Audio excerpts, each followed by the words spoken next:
अपराजिता को उसके वकील कहते हैं, अब तुम्हें बोलना ही पड़ेगा, वरना ये ललित अपने आप को निर्दोष साबित करेगा और उसका नाटक शुरू हो जाएगा। तभी फिर अपराजिता अपनी माँ की तरफ देखती है और मन में कहती है, माँ आज मुझे बोलना ही पड़ेगा, वरना ये जीत जाएगा और सच्चाई हार जाएगी। फिर वो जज साहब को कहती है कि मुझे ये सब कुछ सबके सामने लाना नहीं था, लेकिन आज मैं बताती हूँ, 4 साल से इसने मुझे इतनी तकलीफ़ें दी है, इसने मुझे मारा है, बेइज्जत किया है। मैं अगर बाहर नौकरी करने जाऊँ तो मुझे रोकता था, मुझे कहता था कि किसी की बुरी नज़र तुम पर लग जाएगी, इसकी ही बुरी नज़र लगती है। और मैं साड़ी पहनती थी तो उस साड़ी को भी जलाने की कोशिश की। तभी ललित कहता है, नहीं नहीं, वो गलती से हो गया, वो गलती से दिया मेरे हाथ से गिर गया।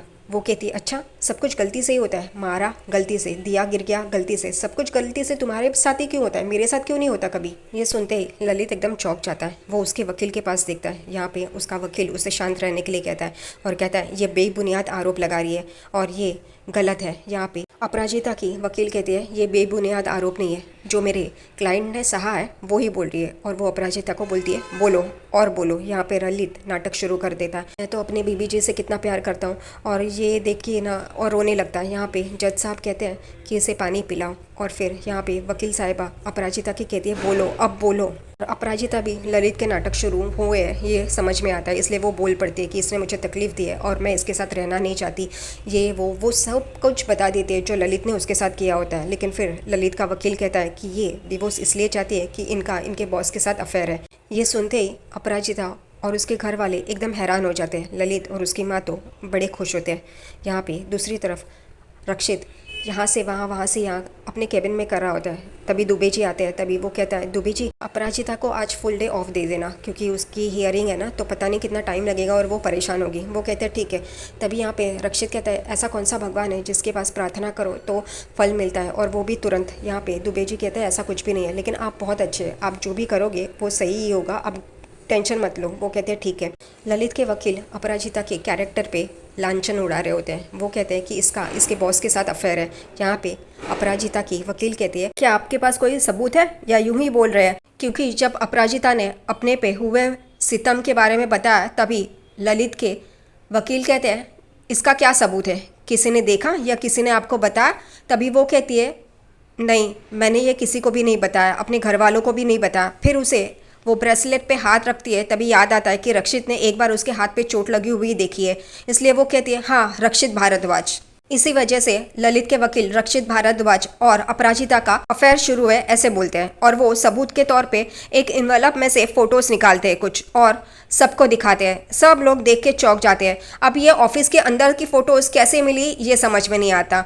बाहर के ठीक है, समझ में आता है कि किसी ने निकाली होंगी, लेकिन ऑफिस के अंदर की फ़ोटोज़ ये कुछ हजम नहीं हुई। फिर वो जब रक्षित उसका पति है करके वो हॉस्पिटल में साइन करता है गलती से, वो भी पेपर दिखाता है और ये जज साहब को दिखाते हैं। और ये सब देख के अपराजिता और उसकी फैमिली हैरान हो जाती है। यहाँ पे ललित के वकील कहते हैं, वो रक्षित भारद्वाज ने तो हॉस्पिटल में मेरे क्लाइंट ललित के तो गला भी पकड़ा था और ललित अपने गले पे हाथ रखता है। और ये सब किस वजह से?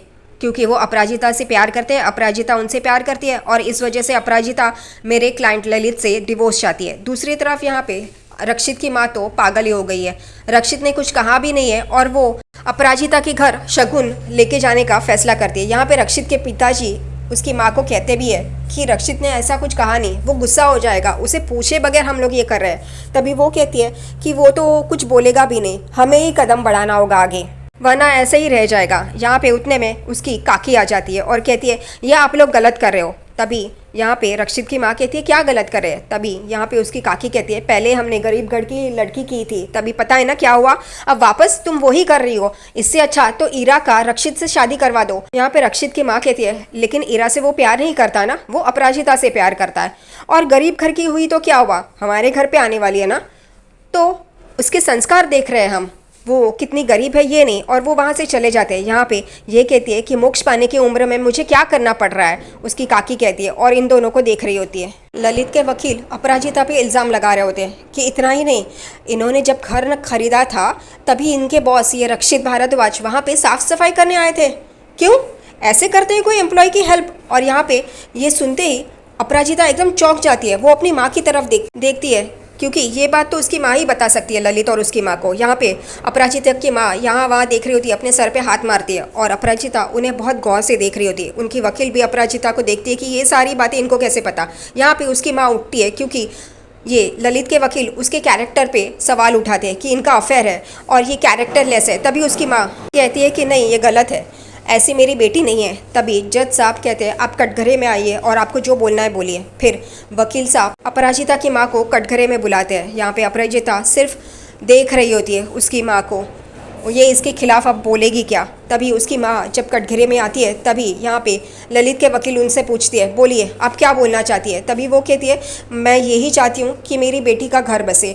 हाँ, ललित जी ने यानी कि कंवर शाह ने गलतियाँ की है लेकिन वो सुधरना चाहते हैं। मैं चाहती हूँ कि उन दोनों का घर बसे, उसका घर ना टूटे। एक माँ और क्या चाह सकती है। और यहाँ पे सब लोग उसे देख रहे होते हैं। तभी फिर वो बोलते बोलते बोलती है कि मेरी बेटी भटक गई है, इस वजह से वो रक्षित जी के साथ। तभी यहाँ पे वकील जो ललित के है वो एकदम पकड़ लेते हैं और कहते हैं सही कहा आपने, आपकी बेटी भटक गई है, आपने सही कहा है, आपने बराबर समझा है। तभी वो कहती है नहीं नहीं, आप गलत समझ रहे हैं, मैं जो बोल रही हूँ उसका मतलब आप गलत समझ रहे हैं। वो उसे बताने की कोशिश कर रही होती है लेकिन ललित के वकील वो सुनने के लिए तैयार नहीं होते। वो अपराजिता की माँ के बयान को अपराजिता के खिलाफ ही इस्तेमाल कर रहे होते हैं और अपराजिता की माँ बेबस होकर देख रही होती है। तभी यहाँ पे अपराजिता कहती है माँ शांत हो जाइए, मुझे पता है आप क्या कहना चाहती है, आपने ये क्यों कहा है। वो उसे देख रही होती है और आज का एपिसोड यहीं पे ख़त्म होता है।